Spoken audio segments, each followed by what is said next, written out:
এক ছিল দরিদ্র এক বানর, নাম তার বাদল। বাদলের ছোট্ট একটি বোন ছিল, নাম মিঠি। তাদের মা বাবা ছিল না। প্রতিদিন সকালে মিঠি আস্তে করে বলত, দাদা, আজ কি কিছু খেতে পাবো? অবশ্যই পাবি, তুই চিন্তা করিস না। কিন্তু ভেতরে ভেতরে সে জানত খাবার জোগাড় করা খুব কঠিন। বাদল প্রতিদিন খুব ভোরে জঙ্গলে বেরিয়ে যেত। কখনো ফল সংগ্রহ করত, কখনো অন্য প্রাণীদের কাজে সাহায্য করত। কেউ তাকে গাছ পরিষ্কার করতে বলতো, কেউ ভারী জিনিস তুলতে বলত। সে চাইতো তার বোন মিঠি স্কুলে যাক। চল, আজ থেকে তুই স্কুলে যাবি। কিন্তু দাদা, তুই? আমি কাজ করব, তুই পড়াশোনা করবি। একদিন বড় হবি, তখন আমাদের আর কষ্ট থাকবে না। স্যার, আমি গরিব, আমরা অনেকদিন না খেয়ে থাকি, কিন্তু আমার সিস্টারটা খুব পড়তে চায়। বলো বাদল, কি হয়েছে?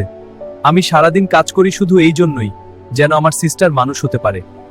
হ্যাঁ, অবশ্যই রাখবো। প্রথম দিন স্কুল শেষে মিঠি আসলো এবং বলল, দাদা, আমি একদিন বড় মানুষ হব। আমি জানি তুই পারবি মিঠি। বন্ধুরা, তোমরা এমন আরো আকর্ষণীয় ভিডিও পেতে চ্যানেলটি সাবস্ক্রাইব করতে ভুলো না কিন্তু। সাবস্ক্রাইব।